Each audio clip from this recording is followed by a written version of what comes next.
जिन्होंने चुनाव शुरू होते ही ऐलान कर दिया है कि अगर उत्तर प्रदेश 80 हराओ का नारा दे रहा है,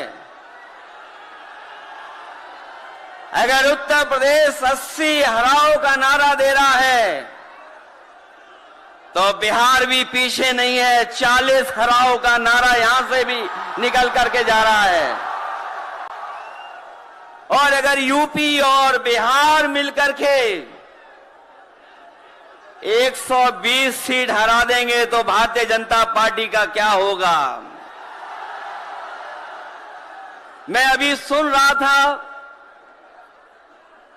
हमारे कम्युनिस्ट पार्टी के नेता ये कह रहे थे कि समुद्र मंथन हुआ था कभी। समुद्र मंथन हमारे सभी लोगों को पता है। समुद्र मंथन के दौरान क्या हुआ है, लेकिन इस ऐतिहासिक मैदान में मैं कहना चाहता हूं कि 2024 में संविधान मंथन होने जा रहा है।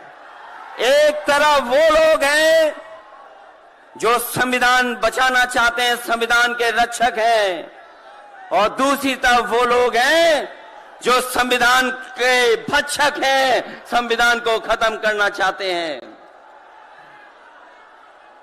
मैं जब बिहार आया हूं आपके बीच में, जब मैंने अखबार उठा करके देखा तो एक युवती ने जान दे दी। एक बेटी जो परीक्षा में दे करके आई थी, क्योंकि परीक्षा को रद्द कर दिया गया, पेपर लीक हो गया, जिसके कारण उसने आत्महत्या कर ली और कहा कि मां बाप से मैं माफी मांगती हूं। यह उत्तर प्रदेश में एक घटना नहीं हुई है। उससे पहले भी कई नौजवानों ने, जिनको नौकरी नहीं मिली,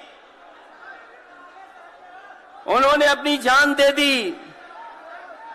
जिस शेर से मैं चुन करके आता था, वहां भी एक ब्रजेश पाल बेटे ने, हमारी आपकी उम्र से कम उम्र, उस नौजवान ने पढ़ी लिखी डिग्री जो थी, उन डिग्रियों को जला करके और आत्महत्या कर ली।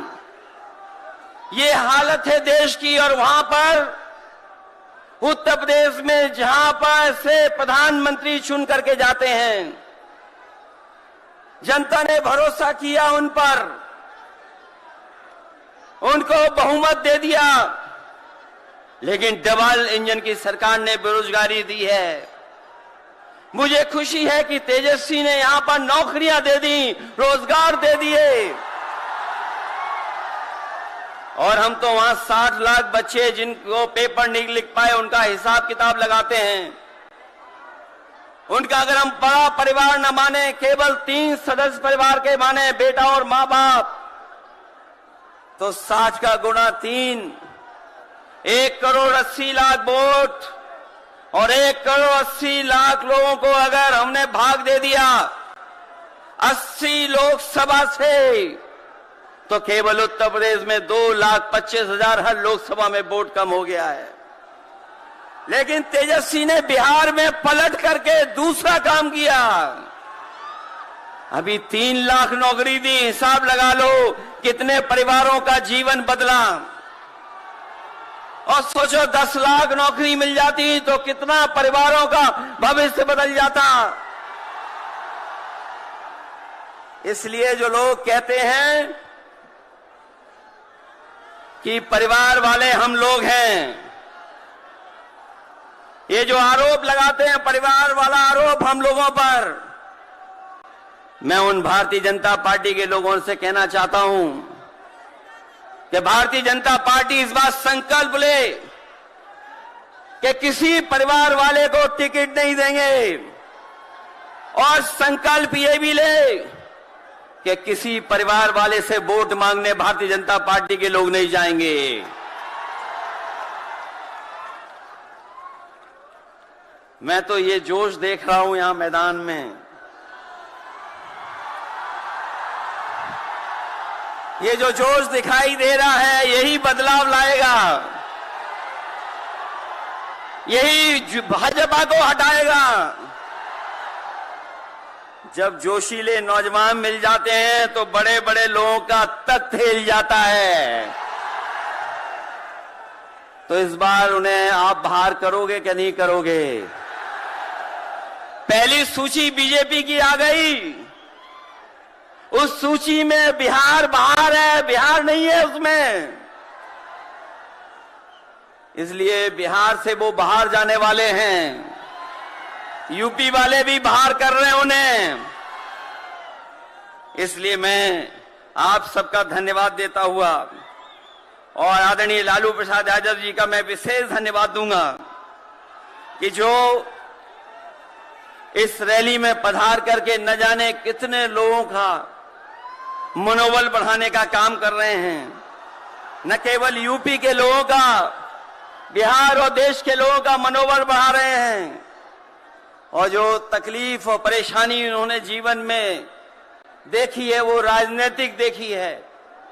ये राजनीति की वजह से तकलीफ और परेशानी है। मैं अभी तेजस्वी जी को सुन रहा था, उन्होंने कहा कि एक एजेंसी आ गई। ये एजेंसी इसलिए आई है कि राजनीति में हम लोग हैं और हम लोग अगर इनका मुकाबला न कर रहे होते तो कोई एजेंसी नहीं आती। उन्हें डर है कि ये ताकत मिलकर के, ये गठबंधन बन करके उनको हटाने का काम करेगा।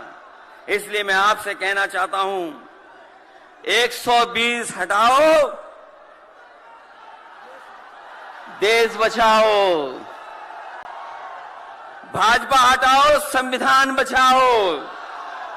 भाजपा हटाओ, देश बचाओ। भाजपा हटाओ, आरक्षण बचाओ। भाजपा हटाओ, नौकरी पाओ। भाजपा हटाओ, संकट मिटाओ। मैं इन्हीं शब्दों के साथ मैं सभी लोगों का बहुत बहुत धन्यवाद और आभार प्रकट करना चाहता हूं, इस उम्मीद और इस भरोसे के साथ कि जब कभी हम लोग अगली बार मिलेंगे तो ये डबल इंजन की सरकार बाहर होगी। यूपी से लेकर के बिहार तक भारतीय जनता पार्टी बाहर होगी। बहुत बहुत धन्यवाद आप।